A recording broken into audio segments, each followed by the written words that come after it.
Bismillahirrahmanirrahim. Bismillahirrahmanirrahim. Assalamualaikum warahmatullahi wabarakatuh. Alhamdulillah ala ni'amihi wa syukru lahu ala taufiqihi wa sadadihi. Asyhadu an la ilaha illallah wahdahu la syarika lahu wa asyhadu anna Muhammadan abduhu wa rasuluh. Allahumma salli wa sallim wa barik ala nabiyil huda wa ala alihi wa ashabihi man walah ma ba'd.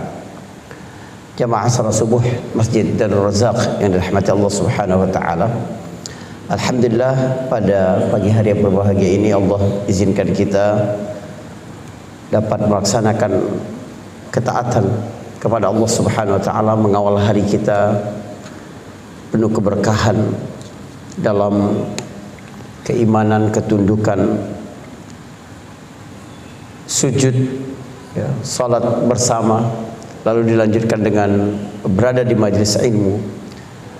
Hari ini insyaallah kita sama-sama mentadabburi ayat pertama dari surat Al-Isra.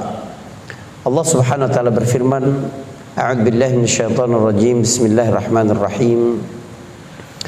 Subhanalladzi asra bi'abdihi lailan minal masjidil haram ilal masjidil aqsa alladzi barakna haulahu linuriyahu min ayatina innahu huwas samiul basir.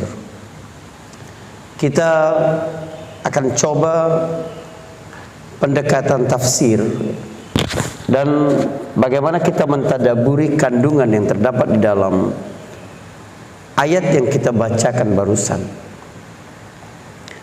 Di dalam Al-Quran terdapat 7 surah yang dibuka dengan tasbih. Yang pertama adalah surah ini datang dalam bentuk isim Subhan, Maha Suci. Lalu dalam surat Al-Hadid, Al-Hasyr dan Saf itu datang dalam bentuk kata kerja, bentuk lampau atau fi'il madhi. Sabbaha lillahi ma fis samawati wa ma fil ard. Sementara di dalam surat Al-Jumu'ah dan At-Taghabun datang dalam bentuk kata kerja masa sekarang atau fi'il mudhari', yusabbihu lillahi ma fis samawati wa ma fil ard. Lalu terakhir di surat Al-A'la datang dalam bentuk kata kerja perintah atau fi'il amr. Jadi kalimat di dalam bahasa Arab, kalimat itu artinya kata. Sebab kalimat dalam bahasa Indonesia, bahasa Arabnya kalam atau jumlah. Al-kalimah, kata, dalam gramatika bahasa Arab itu terbagi menjadi 3. Kata benda atau isim, termasuk di dalamnya sifat. Atau yang kedua adalah kata kerja. Kata kerja itu ada kata kerja bentuk lampau, sekarang, dan perintah. Yang ketiga adalah huruf atau penyambung, ya, kata sambung. Apa beda ketika Allah menggunakan isim dan Allah menggunakan fi'il atau kata kerja? Kata kerja itu tidak lepas dari waktu, kaitannya dengan waktu. Sebab kalau dia bukan terjadi, pekerjaan itu terjadi pada masa lampau, pasti dia terjadi masa sekarang atau masa yang akan datang. Tapi kalau isim, maka dia tidak berkenaan dengan waktu tertentu. Maka ketika ada 7 surah di dalam Al-Quran, dan itu lebih banyak daripada surah yang dimulai dengan Alhamdulillah, dengan tahmid, menunjukkan ada pesan yang sangat kuat bagaimana manusia lebih suka lalai dalam bertasbih kepada Allah dibanding memuji. Surah yang dibuka dengan pujian itu ada 5. Surat Al-Fatihah, Surat Al-An'am, surat Al-Kahfi, surah Saba, dan surat Fatir. Tapi yang dimulai dengan tasbih, dan semuanya dalam bentuk kata benda yang tadi, yang pujian. Tapi dalam surah-surah yang dibuka dengan tasbih kepada Allah, dia dibuka dengan ragam bentuk. Hikmahnya adalah Allah ingin bercerita kepada manusia dan memberi pesan bahwa mereka jangan lupa untuk bertasbih kepada Allah sebagaimana yang lain telah bertasbih di setiap zaman. Maka ketika Allah berkata sabbaha lillahi ma fis samawati wa ma fil ard, telah bertasbih segala yang di langit dan di bumi, masa lampau. Allah juga berkata yusabbihu lillahi ma fis samawati wa fil ard, sedang bertasbih dan akan terus bertasbih. Sebab fi'il mudhari di dalam bahasa Arab bermakna masa sekarang dan akan datang. Subhanalladzi asra bi'abdi, dalam bentuk kata benda yang tidak terikat waktu. Sebab tasbih kepada Allah harus dilakukan setiap saat. Maka kalian bertasbihlah kepada Allah dalam bentuk perintah. Sabbaha lillah ma fis samawati wa ma fil ard. Sudah bertasbih semua yang di langit dan di bumi. Dan mereka masih terus bertasbih sampai di waktu yang akan datang. Sebab tasbih tidak terikat waktu. Maka sabbihisma rabbikal a'la, bertasbihlah dengan nama Tuhanmu yang maha tinggi. Subhanallah. Apa itu tasbih? Dan kenapa surah ini datang dibuka dalam bentuk subhan? Surah ini bercerita tentang satu peristiwa besar yang keluar dari hukum sebab akibat. Allah Subhanahu wa taala mengatur kehidupan alam semesta ini dengan membuat hukum sebab akibat. Untuk apa? Untuk menjadi aturan bagi manusia. Biar manusia tahu, agar bisa seperti ini, kamu harus menjalani seperti ini. Itu Allah buat hukum sebab akibat. Saking sudah akrabnya dengan hukum sebab akibat, banyak manusia yang lupa bahwa di balik hukum sebab akibat itu ada Tuhan yang menciptakan hukum itu. Ada zat yang tidak tunduk kepada hukum sebab akibat. Maka ketika seseorang menuhankan sebab akibat, dia akan sombong. Apa yang membuat Qarun jatuh ke dalam kecelakaan, Allah binasakan beserta seluruh asetnya karena dia menuhankan sebab akibat. Dia merasa bahwa harta yang dia miliki itu hasil dari sebab dari kepintaran dia dalam berdagang. Innama utituhu ala ilmin indi. Dia lupa ada yang dibalik itu. Seseorang petugas satu gedung diperintahkan setiap sore menghidupkan lampu ya di gedung-gedung itu. Mulailah dia masuk ke ruangan demi ruangan, dia nyalakan, diklik ya, terus itu bertahun-tahun dia melakukan itu. Dia merasa bahwa lampu-lampu ini nyala sebab dia yang klik. Paham? Padahal bisa nggak lampu itu menyala kalau tidak ada sumber aliran listriknya? Jadi banyak kita yang terperangkap pada perasaan bahwa kitalah menjadi penyebab sesuatu itu terjadi tanpa kita melibatkan sumber paling awal bagaimana itu bisa terjadi. Karena itu dalam kehidupan Allah Subhanahu wa ta'ala menunjukkan dalam beberapa fenomena bahwa Allah adalah pemilik sebab-sebab, sehingga ketika kalian kehilangan sebab, maka akibat bisa terjadi. Sebab tetap ada Allah Rabbul Asbab, pemilik sebab-sebab. Ini akidah. Kalau sekiranya Yunus bukan termasuk orang yang bertasbih kepada Allah, kalau bukan karena tasbihnya Yunus, maka kami akan tetapkan dia berada di dalam perut ikan itu sampai hari kiamat. Lalabitha fi batnil hut ila yaumi yub'atsun.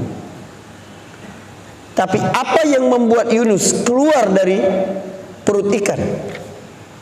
Karena tasbihnya. Suatu hari Nabi berkata kepada seorang sahabat, mau tidak aku ajarkan engkau dengan satu doa yang apapun persoalanmu akan ada solusinya ketika kamu membaca doa itu. Sahabat itu berkata, bala ya Rasulullah, tentu saja aku mau ya Rasulullah. Kata Nabi, bacalah zikir Zunnun, bacalah zikir Nabi Yunus alaihissalam. Apa zikirnya? La ilaha illa anta subhanak inni kuntu minadh dhalimin. Kalimat tauhid, tasbih dan i'tiraf, pengakuan akan dosa. Tapi yang dimention oleh Allah, laula kana minal musabbihin, kalau sekiranya Yunus bukan termasuk orang yang bertasbih, berarti inti dari doa Nabi Yunus dalam konteks itu adalah bertasbih kepada Allah. Berapa persen kemungkinan selamat bagi seseorang yang sudah ditelan oleh ikan lalu dibawa ke dasar lautan, suaranya berteriak sekuat apapun, ada tidak yang mendengar? Berapa persen kemungkinan Yunus dapat selamat kalau kita tidak tahu ending cerita itu? 0,00001% mungkin, lebih dari itu mungkin. Tapi kemudian bisa selamat karena tasbih. Jangan berputus asa terhadap segala persoalan yang menimpamu selagi engkau tidak kehilangan Rabbul Asbab, pemilik sebab-sebab. Allah Maha Suci daripada keterbatasan-keterbatasan, daripada kekurangan-kekurangan, daripada sifat-sifat buruk. Ayat ini bercerita tentang satu mukjizat besar dalam diri Nabi sallallahu alaihi wasallam, dan itu terjadi ketika kehidupannya terasa sangat sesak dan sempit. Sebab kejadian Isra Mi'raj ini terjadi setelah Rasul sallallahu alaihi wasallam ditimpa musibah demi musibah, sehingga dia mengalami apa yang disebut oleh para sejarawan, mengalami fase yang disebut dengan Amul Huzn atau tahun kesedihan. Karena itu kemungkinan peristiwa Isra Mi'raj ini terjadi pada bulan Rabiul Awal tahun 11 kenabian, atau ada yang berkata Ramadan, atau ada yang berkata Muharramnya. Adapun pendapat yang menyebutkan tanggal 27 Rajab itu rangkaiannya pasti tahun ke-9, maka itu kurang tepat. Sebab Rajab tahun 9, Khadijah dan Abu Thalib masih hidup. Khadijah wafat pada awal Ramadan, sementara tahun ke-10. Sementara Abu Thalib wafat pada akhir Rajab. Atau ada yang berkata Khadijah lebih dulu wafat pada Ramadan, kemudian disusul oleh Abu Thalib pada bulan Syawal, tapi tahun ke-10. Ketika dua sosok ini meninggal dunia dan Nabi memandang tidak ada lagi harapan untuk berdakwah di Mekah, Nabi merasa dunianya sempit ketika itu karena orang-orang tidak mau beriman kepada Allah. Jadi tahun itu disebut tahun kesedihan, bukan berkaitan dengan kematian Khadijah dan Abu Thalib, karena Nabi sudah terbiasa dengan kehilangan yang lebih besar daripada itu. Kehilangan ayahnya, ibunya, kakeknya, anaknya, dan itu adalah kehilangan-kehilangan yang besar. Tapi yang membuat Nabi sangat bersedih adalah ketika kemungkinan dakwah di Mekah sudah tertutup. Itu yang membuat Nabi kemudian pergi berdakwah ke Taif. Dalam kondisi seperti itulah Allah memberi hadiah kepada Nabi sallallahu alaihi wasallam dua hal. Yang pertama adalah surah Yusuf. Yang kedua adalah peristiwa Isra dan Mi'raj. Surah Yusuf adalah hiburan bagi Nabi sallallahu alaihi wasallam, sebab jalan cerita Yusuf mirip dengan jalan cerita Nabi sallallahu alaihi wasallam. Memang membaca kisah-kisah orang-orang terdahulu akan memberikan ketenangan hati yang luar biasa, sebab kita tahu bagaimana hukum-hukum Allah berjalan, bagaimana Allah memperlakukan orang-orang mukmin, bagaimana Allah memperlakukan orang-orang kafir, bagaimana Allah memperlakukan orang-orang taat, bagaimana Allah memperlakukan orang-orang fasik, bagaimana ujian Allah berikan kepada orang-orang, dan sebagian ada yang selamat justru naik derajatnya di sisi Allah, tapi sebagian lagi telah datang bukti-bukti dari Allah Subhanahu wa taala tapi bertambah kekufurannya. Surah Yusuf secara ringkas bercerita tentang seorang yang baik tapi dimusuhi oleh keluarganya. Lalu dia harus meninggalkan kampung halamannya, tapi di tempat barunya itu justru dia memperoleh kedudukan menjadi penguasa Mesir. Lalu dia akan berjumpa kembali dengan saudara-saudaranya dan tidak ada dendam dalam dirinya, lalu dia memaafkan saudaranya sehingga dia pun kembali kumpul dengan orang tua dan keluarganya. Allah ingin berpesan kepada Muhammad sallallahu alaihi wasallam, Muhammad, engkau dimusuhi oleh keluargamu di Mekah. Nanti engkau bahkan diusir. Engkau akan meninggalkan Mekah sebagaimana Yusuf meninggalkan Syam. Tapi jangan khawatir, justru di tempat barumu itu engkau akan memperoleh kedudukan yang tinggi sebagaimana Yusuf memiliki kedudukan yang tinggi. Satu saat engkau dapat kembali berkumpul bersama keluargamu sebagaimana Yusuf berkumpul kembali. Tapi jadilah pemaaf sebagaimana Yusuf pemaaf kepada saudaranya. Subhanallah. Lihat bagaimana turun pada saat yang tepat ini surah. Yang kedua, hadiah dari Allah Subhanahu wa taala adalah perjalanan Isra dan Mi'raj ini. Nabi ditolak di Taif. Kurang apa usaha Nabi sallallahu alaihi wasallam? Allah ingin sampaikan bahwa kamu sudah mengumpulkan semua sebab-sebab, berstrategi, mengukur segala sesuatu dengan baik, menjalankannya dengan hati-hati, belum tentu berhasil. Sebab Allah ingin mengingatkan bahwa sebab-sebab itu hanya menjadi wasilah, bukan sesuatu yang pasti akan terjadinya akibat. Coba kita lihat usaha Nabi Sallallahu Alaihi Wasallam.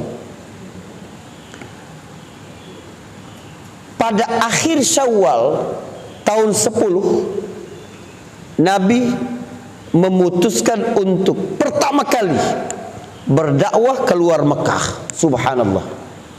Artinya tidak sampai sebulan dari keadaan bela sungkawa, duka cita karena kematian orang yang dia cintai, Nabi telah bangkit.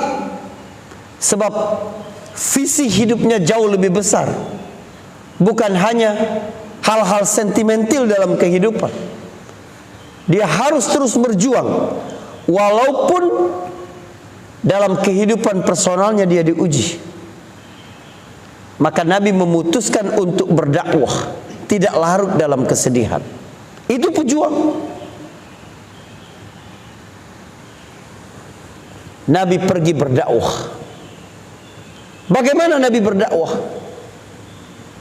Waktunya, tempatnya, teman dakwanya, cara Nabi berdakwanya itu dengan strategi tingkat tinggi. Nabi keluar dari Mekah itu pada akhir Syawal tahun 620. Ya, tahun 10 kenabian itu bertepatan dengan akhir bulan Mei atau awal bulan Juni tahun 620. Apa perlunya kita tahu waktu ini? Biar kita tahu saat itu di Mekah sedang puncak musim panas. Dan Nabi keluar dari kota Mekah, dia diintai terus. Segala kegiatan Nabi diawasi. Sebab Abu Thalib sudah tidak ada lagi. Kita harus awasi kemana Muhammad ini, jangan sampai lolos. Maka Nabi mengajak putra angkatnya Zaid bin Harisah untuk pergi ke Taif dengan cara jalan kaki. Subhanallah. Lihat, Nabi tidak mengajak sahabat yang kuat, tangguh, dan terampil dalam memainkan senjata. Nabi tidak ajak Hamzah misalnya, pamannya, jago dalam memanah.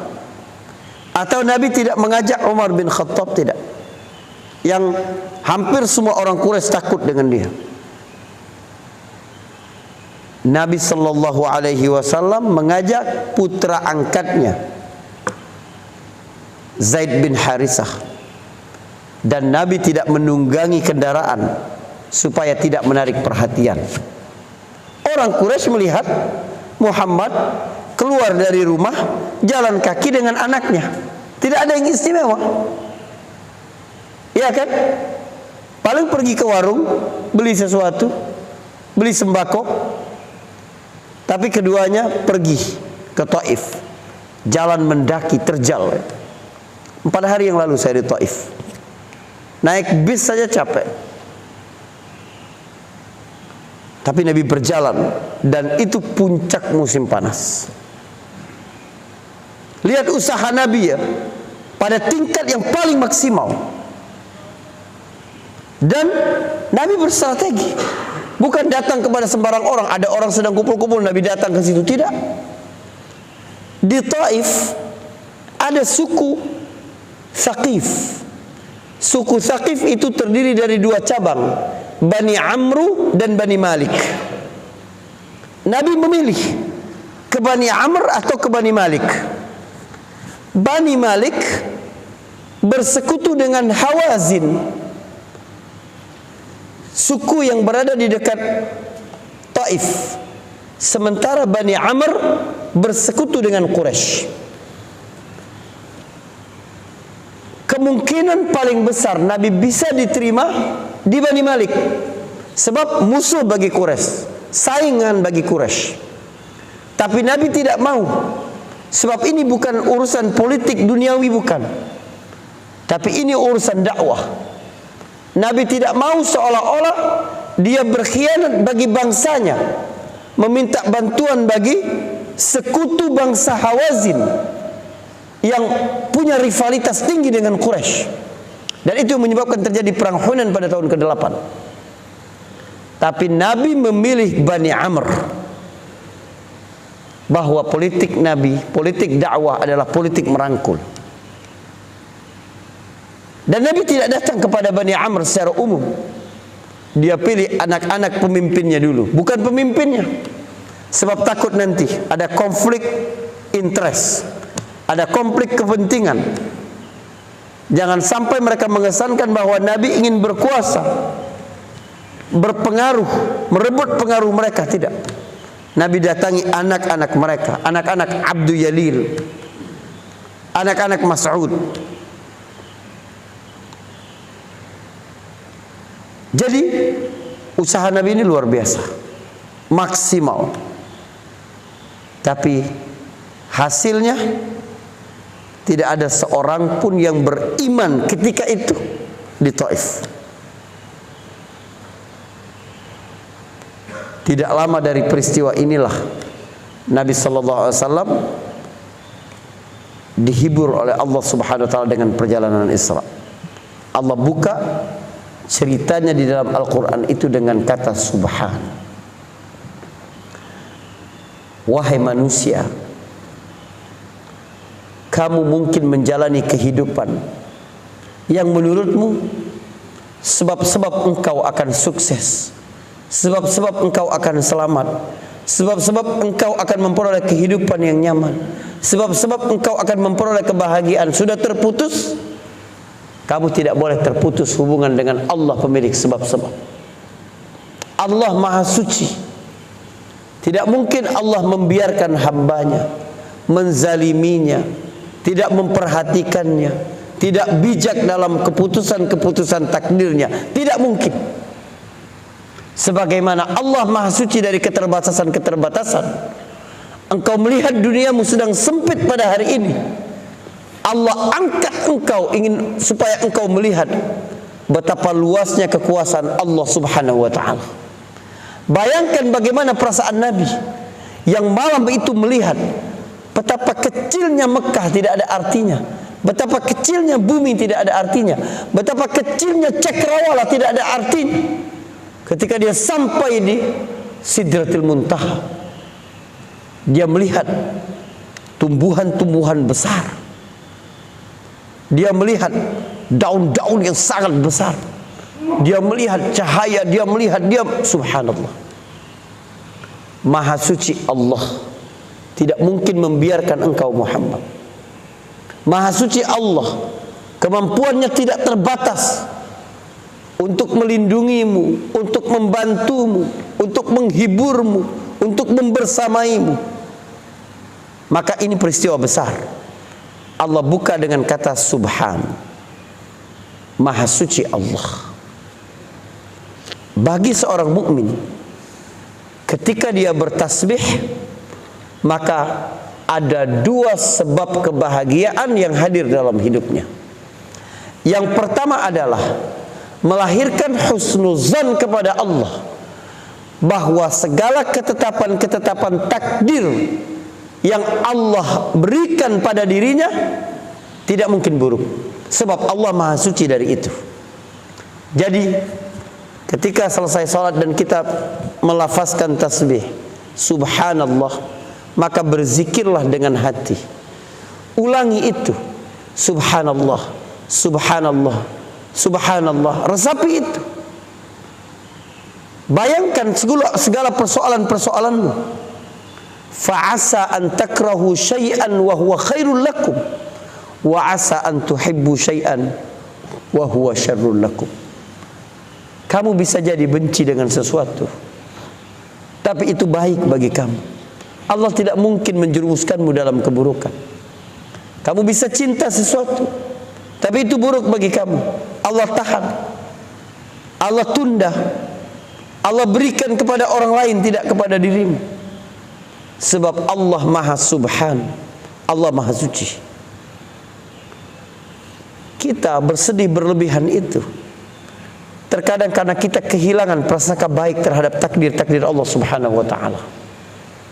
Tidak mungkin Allah menetapkan takdir itu di luar dari sifat-sifatnya yang mulia. Pasti dia menetapkan itu dengan rahmannya, dengan rahimnya, dengan latifnya, dengan wadudnya, dengan mukminnya, dengan muhaiminnya, dengan razaknya, dengan ghaninya, dengan mughninya, dan dengan sifat-sifat mulia lainnya. Yang kedua, ketika seseorang bertasbih, dia paham, dia sadar bahwa hanya Allah lah yang maha suci dari situ. Maka dia menjadi pribadi yang pemaaf. Ketika kita bertasbih, kita bayangkan kita berhubungan dengan manusia, pasangan, anak, orang tua, bawahan, atasan yang tidak subhan. Sebab yang subhan hanya Allah Subhanahu wa ta'ala. Yang tidak mungkin salah, tidak mungkin jahat, Allah. Selain Allah mungkin. Maka jadilah pribadi yang pemaaf.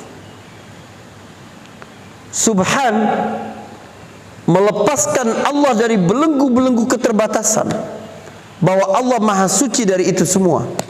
Karena itu kata yang datang setelah lafaz subhan pasti dia menunjukkan sesuatu yang di luar nalar manusia.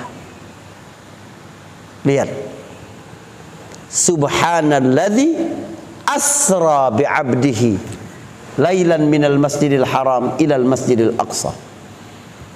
Maha suci Allah, zat yang telah memperjalankan hambanya di sebagian waktu malam, bukan semua malam, sebagian waktu malam, dari Masjidil Haram sampai ke Masjidil Aqsa.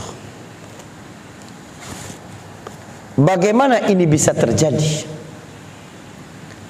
Apakah ada yang ajaib bahwa Nabi Muhammad sallallahu alaihi wasallam bisa sampai ke Masjidil Aqsa, bahkan naik sampai ke langit, tapi kembali ke Mekah sebelum pagi menjelang? Apakah ada yang ajaib? Kalau sekiranya subjeknya adalah Rasulullah, maka itu ajaib.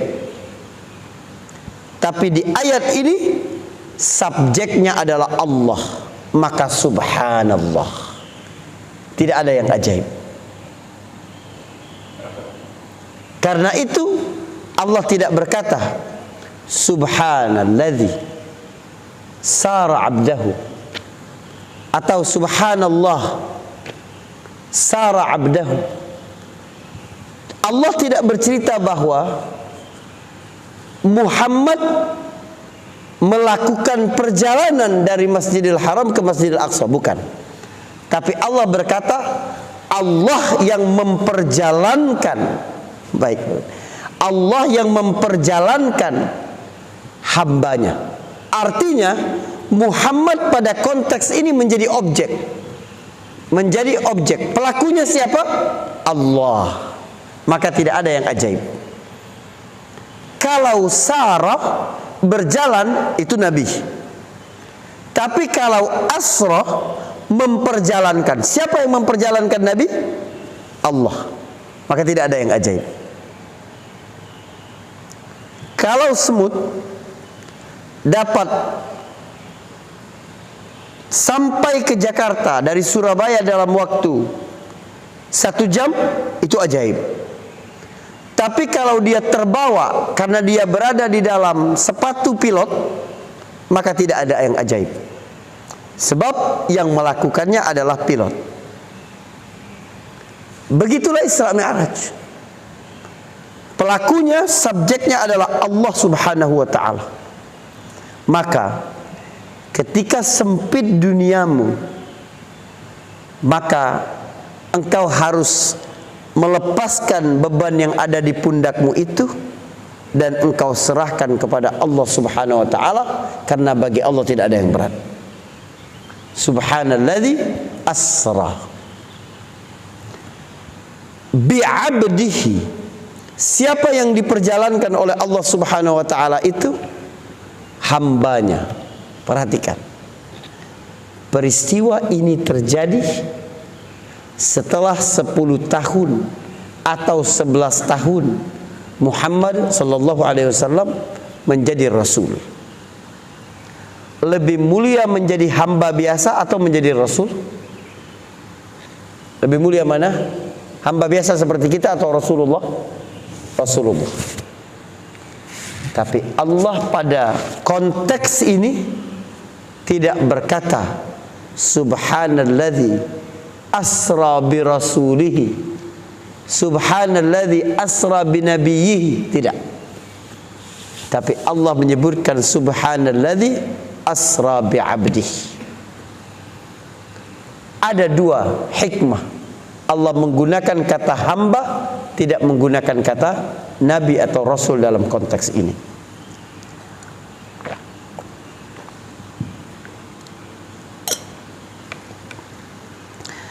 Yang pertama,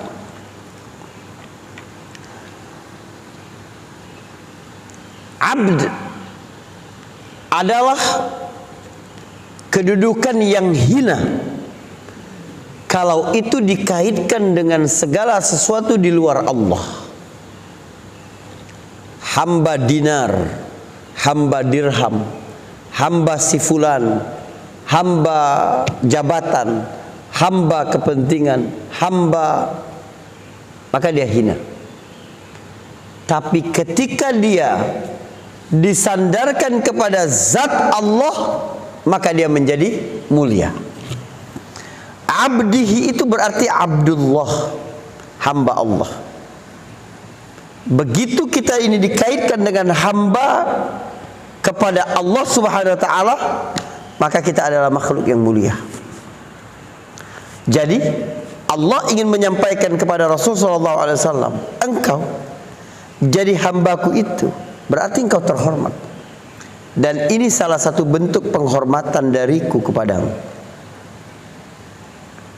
Bentuk sayang Allah menggunakan kata hamba. Qul ya ibadiyalladzina asrafu ala anfusihim la taqnatu min rahmatillah. Katakan kepada hamba-hambaku yang melampaui batas. Kita sudah durhaka sama Allah, Allah masih mengakui kita sebagai hamba. Masya Allah. Bahwa enggak mungkin Allah akan membiarkan kita, karena kita adalah hambanya. Yang mencukupkan kebutuhan adalah majikannya. Maka ketika kita bertaubat, Sayyidul Istighfar menyebutkan Allahumma anta rabbi la ilaha illa anta wa ana abduka. Pengakuan bahwa aku ini adalah hambamu ya Allah. Seluruh hidupku ini kuserahkan kepadamu. Makna kedua, menggunakan kata abd pada ayat ini sebab Nabi akan melakukan perjalanan yang membuat kedudukannya lebih tinggi dari siapapun. Mulai dari bagaimana Nabi berjumpa dengan para rasul sebelumnya di Masjidil Aqsa, tetapi dialah yang diperintahkan untuk maju oleh Jibril mengimami para nabi itu kedudukan yang mulia sekali. Lalu kemudian dia naik ke atas, bahkan sampai pada makam Ibrahim tidak mampu, Jibril yang mengantar Muhammad tidak mampu karena akan terbakar. Nabi SAW terus naik. Tidak ada posisi hamba yang lebih tinggi daripada Nabi Muhammad pada malam itu. Tapi Allah ingin mengingatkan umatnya bahwa setinggi apapun kedudukan Nabi Sallallahu Alaihi Wasallam di sisi Allah, tidak mengeluarkan statusnya sebagai hamba. Maka wahai umat Muhammad, jangan mengkultus Nabi kalian secara berlebihan, membuat dia keluar dari statusnya sebagai hamba. Sebagaimana umat Nasrani terperosok kepada jurang kesesatan sebab menuhankan makhluk, menuhankan hamba. Jadi kita menghormati Nabi Sallallahu Alaihi Wasallam, kita sangat cinta Nabi Sallallahu Alaihi Wasallam, tapi jangan sampai cinta kita kepada Nabi itu berlebihan mengeluarkan dia dari status kehambaannya kepada Allah. Ya, sebab dia bagaimanapun tetap hamba bagi Allah Subhanahu wa taala. Karena itu Nabi marah sekali dengan fenomena-fenomena yang berlebihan dalam menghormati dia. Ketika orang-orang berdiri dan dia duduk, Nabi bilang, "Aku bukan raja Persia. Duduk, kalian semua duduk." Nabi melarang para sahabat mengkultuskan dia. Segala hal-hal yang menjadi keistimewaan hanya merupakan kelebihan-kelebihan Allah Subhanahu wa taala, tidak layak disematkan kepada Nabi sallallahu alaihi wasallam. Berdoalah kepada Allah bukan kepada Nabi. Memintalah kepada Allah bukan kepada Nabi. Dan itu yang diajarkan para sahabat-sahabat dulu, lebih selamat berdoa menghadap ke Ka'bah, menghadap ke kiblat, berdoa kepada Allah. Tidak berdoa menghadap makam Nabi sallallahu alaihi wasallam. Menghadap makamnya kita mengucapkan salam, ya, dan salawat kepada Nabi sallallahu alaihi wasallam. Hormat kita, tapi sebagai manusia, sebagai hamba bagi Allah Subhanahu wa taala. Lailan, waktu malam. Maknanya di sini litab'id, sebagian malam, bukan seluruh malam. Sebab Nabi di awal malam masih bersama orang-orang Quraisy di Mekah. Dan ketika subuh sudah berada di Mekah. Singkat sekali perjalanan itu. Tapi Allah memilih perjalanan itu menjadi malam, pada malam hari. Sebab malam adalah simbol kedekatan hamba dengan Allah Subhanahu wa taala. Paling baik kita bermunajat itu pada waktu malam. Paling baik ada waktu-waktu rahasia di mana kita hanya bermunajat kepada Allah tanpa ada keramaian mata-mata manusia, sorotan-sorotan pujian yang dapat menggerus keikhlasan dan menimbulkan rasa riya. Nabi Muhammad diperjalankan pada malam hari, minal masjidil haram ilal masjidil aqsa alladhi barakna haulah. Baik, Nabi sallallahu alaihi wasallam malam itu tidur di rumah Ummu Hani binti Abu Talib, saudaranya, di mana dia dulu diasuh oleh bapaknya Abu Talib. Nabi nginap di situ. Posisi rumah Ummu Hani itu di sisi rukun Yamani Ka'bah, sekitar 75 meter dari situ. Tetapi Allah menyebutkan dalam ayat ini titik tolak perjalanan bukan rumah, tapi Masjidil Haram, untuk menunjukkan keagungan Masjidil Haram itu. Kemana Nabi melakukan perjalanan? Ke Masjidil Aqsa. Jauh di Palestina situ. Orang-orang dulu membutuhkan waktu berminggu-minggu untuk melakukan perjalanan ke sana. Inti dari perjalanan Nabi pada malam itu sebenarnya bukan Masjidil Aqsa, bukan, tapi Sidratul Muntaha, di mana Nabi berjumpa dengan Allah Subhanahu wa taala, menerima perintah salat 5 waktu. Ingat, bukan menerima perintah salat, bukan, tapi menerima perintah salat 5 waktu. Sebab salat sudah diwajibkan dari sebelum itu. Banyak yang keliru bahwa salat diwajibkan pada peristiwa Isra Mi'raj, bukan. Dari awal Islam sudah wajib salat, tapi salatnya 2 kali, waktu pagi dan waktu sore. Namun 5 waktunya baru pada saat Isra Mi'raj. Apakah Allah tidak mampu mengangkat Nabi sallallahu alaihi wasallam dari Masjidil Haram langsung ke langit? Mampu. Tapi Allah Subhanahu wa taala membuat Nabi melakukan perjalanan dulu ke Masjidil Aqsa. Kenapa? Rahmatan binabi.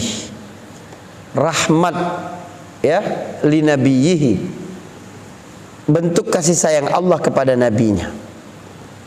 Sebab kalau sekiranya Nabi langsung, wallahu a'lam bishawab, langsung diangkat ke langit, maka akan lebih sulit bagi Nabi untuk membuktikan kepada orang-orang Quraisy bahwa dia melakukan perjalanan pada malam hari itu. Tapi dengan melakukannya ke Masjidil Aqsa, lalu dia dapat membuktikan, mensifati bagaimana Masjid Aqsa, lalu dia dapat membuktikan bagaimana dia berjumpa kabilah-kabilah yang ada sedang melakukan perjalanan itu. Itu pun Nabi didustakan. Dan Abu Bakar As-Siddiq lah yang tidak berfikir sedikit pun, langsung membenarkan ucapan itu. Sehingga sejak itu dia diberi gelar As-Siddiq. Itu bentuk rahmat dari Allah Subhanahu wa taala kepada nabinya.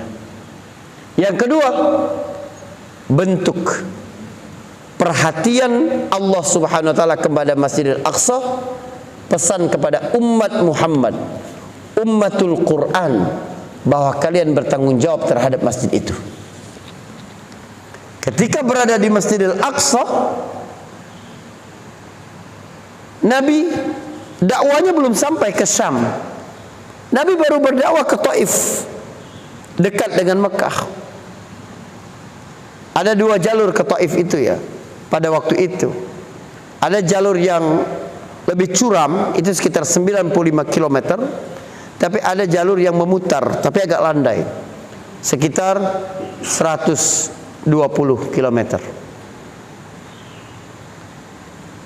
Dan dakwah Nabi belum sampai ke Aqsa, belum sampai ke Palestina sekarang, ke Syam belum sampai. Tentulah dalam bayangan Nabi, ketika dia masuk ke Masjidil Aqsa, maka masjid itu akan sepi, tidak ada orang. Ternyata tidak ada satu tempat pun yang kosong di masjid itu, kecuali dipenuhi oleh para nabi dan rasul sebelum dia. Ya Allah, bayangkan bagaimana Nabi, perasaan Nabi melihat, duduk di situ ada Isa alaihissalam, di situ ada Ibrahim ayahnya, di situ ada Ismail, di situ ada Musa, di situ ada Idris, di situ ada, subhanallah. Coba. Dan ketika akan mendirikan salat, itu juga bukti bahwa salat sudah ada pada syariat Nabi sallallahu alaihi wasallam. Ketika akan mendirikan salat, siapa yang diperintahkan untuk menjadi imam? Ada Adam yang merupakan ayah mereka, orang tua mereka, layak untuk menjadi imam. Ada Ibrahim, bapak seluruh nabi dan kekasih Allah Subhanahu wa taala, layak menjadi imam. Atau Musa, kalimullah, dia yang pernah bicara dengan Allah Subhanahu wa taala, layak dia menjadi imam. Atau Isa yang ditiupkan ruhnya, ruh Allah langsung kepadanya, layak menjadi imam. Tapi Jibril berkata, taqaddam ya Muhammad, maju Muhammad dan imami para nabi yang lain. Ya Allah, apa isyarat apa Nabi diperintahkan untuk menjadi imam? Dalam hadis disebutkan tentang yang paling berhak menjadi imam itu adalah tuan rumah. Tuan rumah cuma hafal qul a'udzu birabbil falaq, qul a'udzu birabbin nas. Ada tamu yang hafal Quran, tuan rumah yang lebih berhak jadi imam, kecuali dia memberi izin untuk mengimaminya. Gak boleh orang mentang-mentang hafal Quran datang ke satu kampung langsung jadi imam. Waktu qomat dia maju, aku hafal Quran, gak boleh. Tuan rumah yang berhak memimpin. Jadi ketika Nabi ditunjuk menjadi imam, seperti estafet peradaban yang mengurus umat manusia ini diserahkan kepada Nabi SAW dan umatnya. Kalian lebih berhak kepada masjid ini, kepada tempat yang penuh berkah ini. Perhatian kita kepada Masjidil Aqsa tidak boleh berhenti. Ilal Masjidil Aqsa alladzi barakna haulah, yang kami berkahi di sekitarnya. Ada makna yang mendalam dari kata barakna haulah. Pertama, kata barakah. Banyak orang berpikir keberkahannya di mana? Sementara di situ terus terjadi peperangan, pembunuhan, rasa tidak aman. Ya. Kita jawab, keberkahan itu tidak melulu berkaitan dengan dunia, tidak. Tapi dia juga berkaitan dengan akhirat.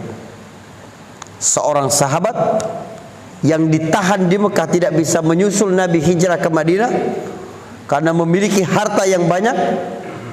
Lalu kemudian dia berkata kepada orang-orang musyrik yang menahannya, kalau sekiranya aku tinggalkan hartaku ini semua pada kalian, kalian akan membiarkan aku pergi? Kata orang-orang musyrik itu, iya, kalau itu nggak apa-apa, pergi saja kamu. Tapi seluruh asetmu harus tinggal di sini. Maka dia pun pergi meninggalkan seluruh kebaikan dunianya, sehingga dapat menyusul Nabi hijrah ke Madinah. Ketika dia bercerita kepada Nabi, Nabi berkata, Rabahal bai'u Aba Yahya. Sungguh perdagangan yang menguntungkan wahai Abu Yahya, kata Nabi kepada sahabat itu. Jadi keberkahan itu bukan hanya sifatnya bendawi, bukan. Tapi kesempatan-kesempatan untuk beramal saleh, berjihad di jalan Allah, berinfak, dekat dengan Al-Quran, bertawakal kepada Allah, menyerahkan urusan kepadanya, itu keberkahan yang luar biasa. Dan itu didapati oleh penduduk Palestina. Bisa jadi maknanya begitu. Yang kedua, ketika kata barakna dirangkai dengan kata haulah, haulahu itu artinya di sekitarnya.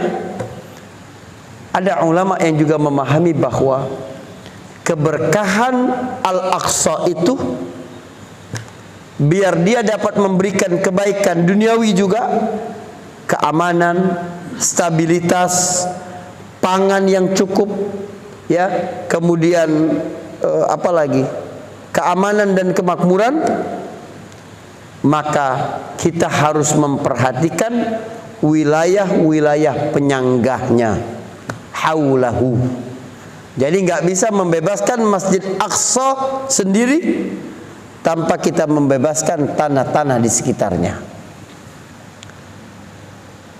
Jadi ini berkaitan dengan geopolitik kawasan.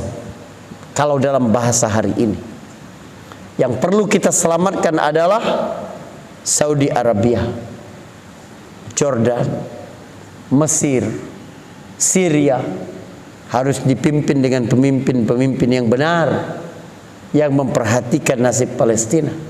Baru Aqsa ini dapat dibebaskan. Kata haulahu itu menunjukkan isyarat bahwa ini bukan hanya tentang satu tempat Aqsa berdiri saja, bukan, tapi wilayah-wilayah kepemimpinan, pemerintahan, kebijakan negara-negara yang ada di sekitarnya. Wallahu a'lam bishawab. Linuriyahu min ayatina. Untuk apa Allah memperjalankan Nabi SAW? Untuk memperlihatkan ayat-ayatnya. Sebab ketika seseorang melihat ayat-ayat kebesaran Allah Subhanahu wa ta'ala, maka dia menjadi lebih tenang. Sebab dia tahu bahwa Allah Subhanahu wa ta'ala mampu untuk mengeluarkannya dari seluruh persoalannya. Innahu huwas sami'ul basir. Sesungguhnya dia maha mendengar lagi maha melihat bagaimana kehidupan hambanya, bagaimana rintihan-rintihan dan munajat-munajatnya, sehingga dia menjadi lebih tenang, menjadi lebih tentram, menjadi lebih yakin dengan Allah Subhanahu wa ta'ala, dan lebih kuat dalam perjuangan ketaatan kepada Allah Subhanahu wa ta'ala. Mungkin ini yang bisa saya sampaikan terkait dengan tadabbur ayat pertama surat Al-Isra ini. Wallahu a'lam bishawab. Jika ada yang ingin diskusi, ingin tambahkan atau ingin bertanya, silakan. Kalau bisa saya jawab insyaallah. Silakan. Alhamdulillah, udah paham semua. Masya Allah. Siap Bapak. Waalaikumsalam warahmatullahi wabarakatuh. Bentar, ada mic.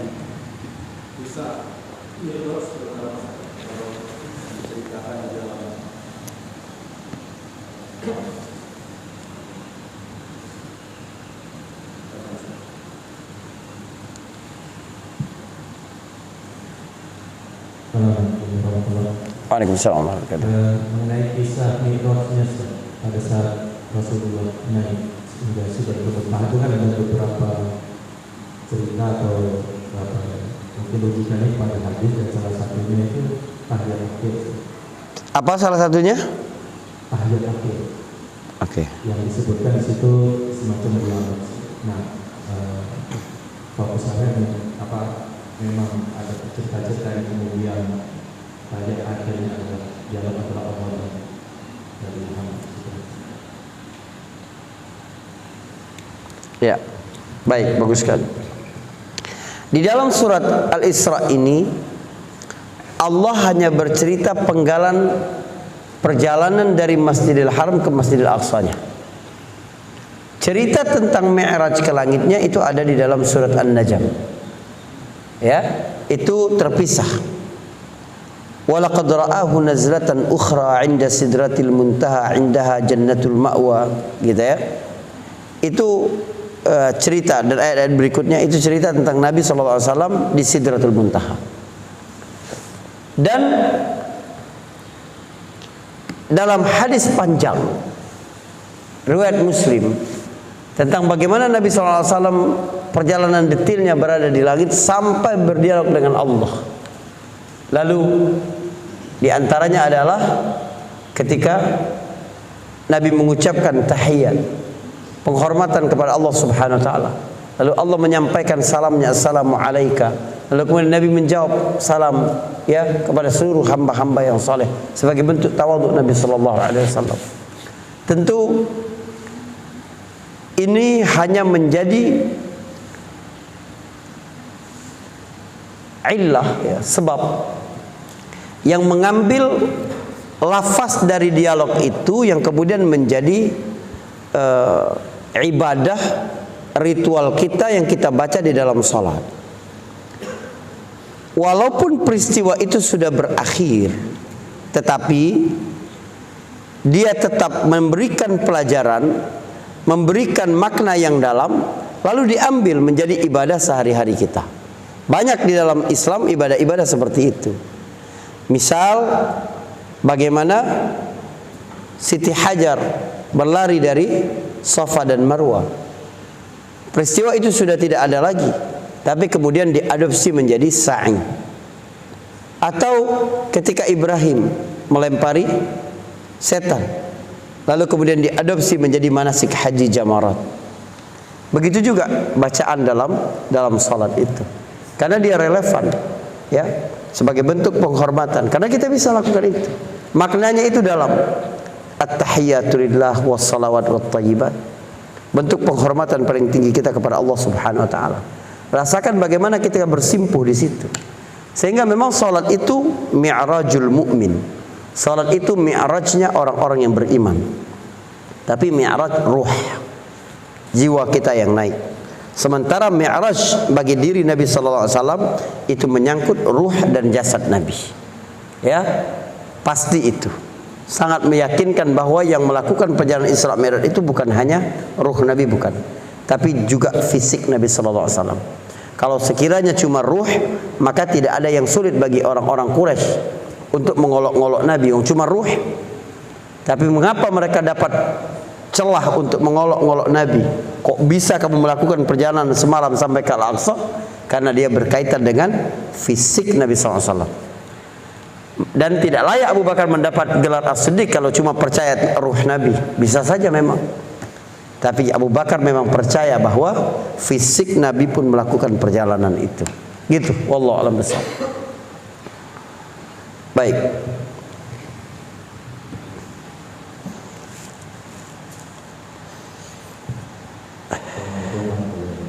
Waalaikumsalam warahmatullahi wabarakatuh.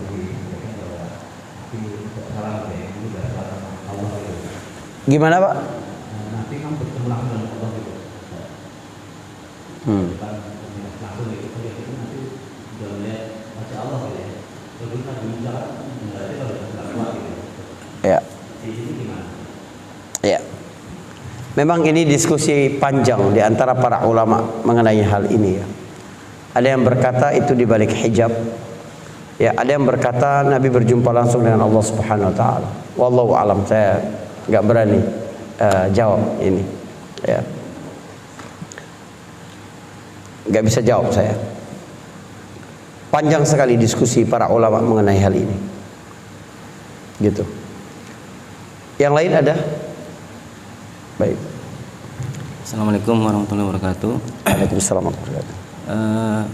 Saya mau nanyakan tentang istilah Masjidil Haram dan Masjidil Aqsa, Pak. Setahu saya kan peristiwa Isra Mi'raj itu kan pada saat fase dakwah Nabi di Mekah ya. Ya. Dan ketika itu di Masjidil Haram saya rasa belum ada masjid ya, dan di Masjidil Aqsa juga belum ada masjid karena ekspansi Islam kan baru belum sampai ke sana ya, masih di Mekah. Istilah masjid di sini apakah bangunan masjid atau seperti apa? Dan kalau nggak salah di hadis Bukhari juga ada disebutkan bahwa ketika Nabi Isra di Masjidil Aqsa, Nabi masuk ke Masjidil Aqsa, kemudian sholat di sana bersama ruh para nabi. Apakah Masjidil Aqsa yang dimaksud itu sudah berupa masjidkah atau hanya tempat saja atau seperti apa? Ya. Bagus sekali pertanyaan, Masya Allah. Ya.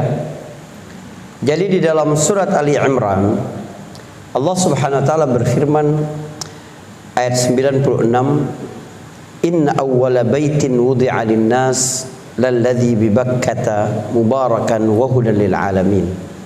Sesungguhnya bangunan pertama ya di bumi ini yang dibuat untuk manusia itu adalah Ka'bah yang ada di Bakkah. Bakkah itu adalah wilayah Masjidil Haram sekarang. Tempat Ka'bah berdiri itu namanya Bakkah. Jadi dia lebih khusus daripada Mekah. Bangunan pertama yang ada di muka bumi ini adalah Ka'bah. Di situ menjadi tempat sujud, menjadi tempat ibadah yang secara bahasa disebut masjid. Lalu kemudian memang digunakan sebagai masjid dari sejak Nabi Adam, kemudian sampai Nabi Ibrahim dan yang meninggikan bangunannya, sebab pondasinya sudah ada dari sejak zaman Adam. Dan itu sudah disebut sebagai masjid. Walaupun bangunannya tidak seperti Darul Razak ini. Dulu dia berada di antara perkampungan-perkampungan. Tidak berdinding. Hanya ada gerbang kecil ya. Itu di pintu Bani Syaibah. Lalu kemudian ada batas-batas saja secara sederhana. Karena memang seperti itu dulu. Jadi walaupun dia belum berbentuk bangunan seperti masjid pada hari ini, walaupun di situ terdapat 360 berhala, tapi tidak menghapus statusnya sebagai masjid, tidak. Dengan adanya Ka'bah di situ dan tempat beribadah di situ yang sudah ada sejak Nabi Ibrahim alaihissalam. Adapun Aqsa, dia sudah jadi masjid. Sebab ketika Nabi ditanya tentang masjid yang paling tua setelah Masjidil Haram dan berapa jaraknya, Nabi menjawab Masjidil Aqsa. Jaraknya 40 tahun. Dari dibangunnya Masjidil Haram dengan dibangunnya Masjidil Aqsa itu hanya 40 tahun saja. Jadi sudah tua sekali. Tapi tentu saja bentuknya tidak seperti bangunan ya, satu bangunan seperti saat ini bukan. Gitu. Namun dia sudah disebut masjid. Wallahu a'lam bishawab. Ya, bagus pertanyaan. Mungkin ini dulu Bapak-bapak, Ibu-ibu yang berbahagia ya. Kita akhiri. Barakallahu fikum. Subhanakallahumma bihamdik, asyhadu an la ilaha illa anta astaghfiruka wa atubu ilaik. Assalamualaikum warahmatullahi wabarakatuh.